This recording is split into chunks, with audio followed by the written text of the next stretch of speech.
Yan, ang ating question number 1. Ang sobrang pag-eehersisyo ay nakakasira ng buto. Totoo ba, Dok? Well, it's not true. So wala kang alalahanin, Oo, Marga. Tuloy so mo ang pwede. exercise mo.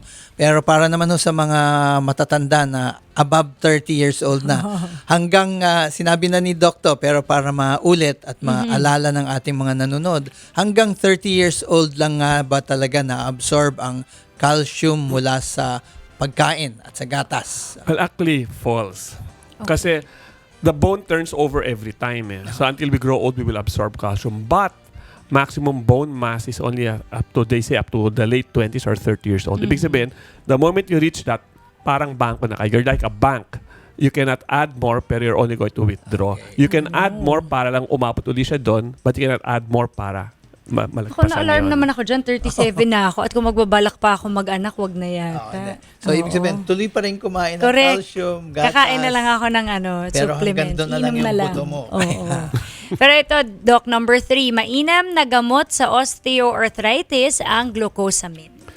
Well, this is a very tricky question, no? And pati sa mga pasyente ko, those who are going for joint replacement or treatment, I always explain to them yung treatment options open. And the most common question is collagen, yung Genacol, or glucosamine, okay ba sa joints?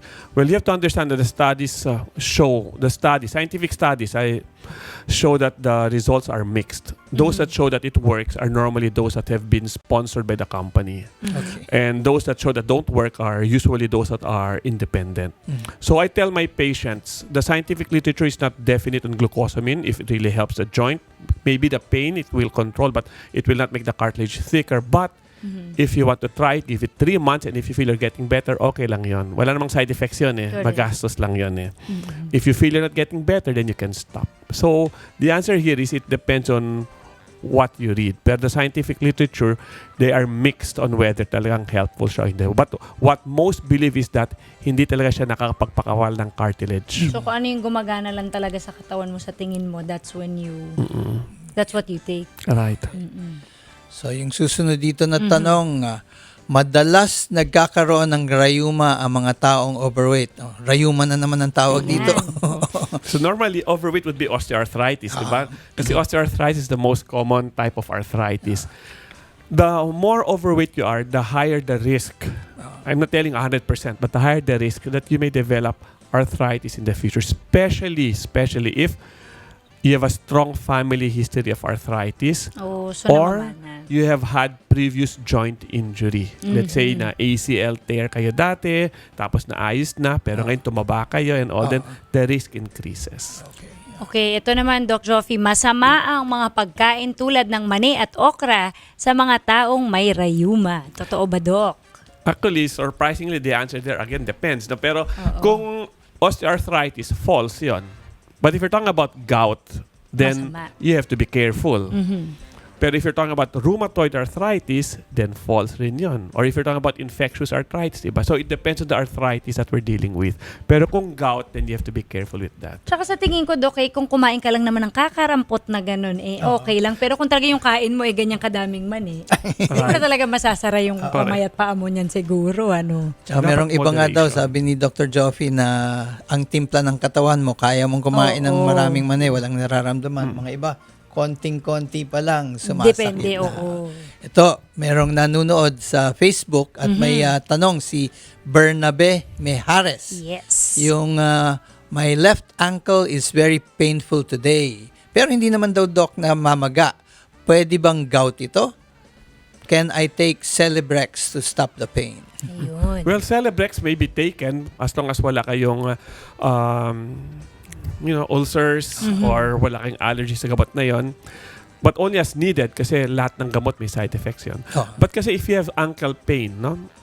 Hindi lang kasi arthritis yun eh. I have seen patients na 56 years old, ankle pain, pero may napunit na palang litid. Kasi, or I have seen patients with ankle pain na na-sprain lang, no?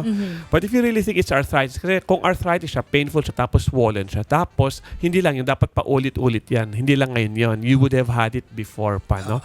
So if you think that it is only arthritis, you may take an anti-inflammatory, kahit Ponstan, okay lang yun, di ba?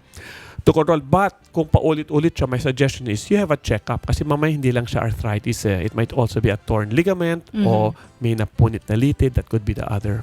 Or di ba, Doc, yung minsan when you're too overweight, sumasakit, nararamdaman mo the pressure on your ankles and on your knee. Di ba? Yes, Pagka medyo correct. mabigat ang katawan. So I think that has to be considered also. Correct. Yes, I depende agree. Sa timbang ni Oo, Bernabe. So correct. Bernabe, pwedeng pangtanggal ng sakit yung Oo. balak mo. Pero ang payo nga at abiso ni Doc, bantayan mo lang kasi baka may ibang dahilan kung Correct. bakit sumasakit yan. Pero masingit ko lang ha, gusto lang nating batiin yung mga ating FB viewers, si Ashley Fernandez, Melissa San Miguel, Mary Joy Cuarto, hello kay Jessica Pica at kay Alex Fuentes na palaging nakatutok tuwing Thursday ng umaga sa atin. Ayan, pero Doc, ano ba daw yung mga pwedeng gamot sa gout? Kung gout na talaga yan. Kung gout ang sakit. May two types of medicines for gout. One is to control the uric acid and the other is to control the acute attack, yung when you have an attack. Normally, nakita namin are those with the acute attacks, no? Kung within 24 hours, then some will give colchicine. Otherwise, you can take yung tinatawag na, yung non-steroidal anti-inflammatory drugs like Celebrex or Arcoxia. You may take those, no? Sa generic is Celecoxib or Etoricoxib. But to control gout, to maintain your uric acid, then we can give medicines that will really help you lower gout. My suggestion is if you have gout that has to be treated, you have to see a rheumatologist. Kasi ang problem I tell patients, ang gout kasi normally pag masakit you think of gout. But what you do not see is that if the gout is not treated properly, yung kidneys, yung bato, pwede ring masira. That's also one of the... Oo, then pag nasira ang bato, then that's a different story. Pero yung colchicine, Doc, yan yung karaniwang nga binibili ko para sa asawa ko. Pero I also, I don't know kung this works, but sabi niya, it did daw. Yung baking soda, I mixed it with lemon and aloe vera juice. Then I made them drink it. And sabi niya, for some reason, it kinda helped the gout. Parang na-ease ng yung konti, yung pain. Pero ang colchicine kasi makes you go to the toilet. Yes. Diba? So as soon as you expel it ba, okay ka na? No, kasi colchicine has, they say, a very, very narrow therapeutic window. It will work, but then if you over-exceed, then may side effect ka agad yan. Okay. But colchicine is very effective if given within the day, 24 hours. But others who cannot take it, then I just suggest that they take an anti-inflammatory medicine. Para Tsaka sa you're sakit saying na lang. basta walang bleeding ulcer, pwede yung mga Celebrex, mga ganun. Ano, Doc? Yun yung side effect. Tsaka sabi mo sa mister mo, masahin na lang ni Correct. misis, mas At diet ng konti. Pero nagpapakonsulta siya, di ba? Nagpapacheck up siya. Kasi you have to control the uric acid. Kasi, as I said, kung parating, if you always have a gouty attack, over the years, it gets worse. Yes, that's Worse. true. And then eventually, masisira yung joints, then masisira yung kidney, and then ang dami ng mga bukol-bukol dyan. So, ideally, it has to be treated.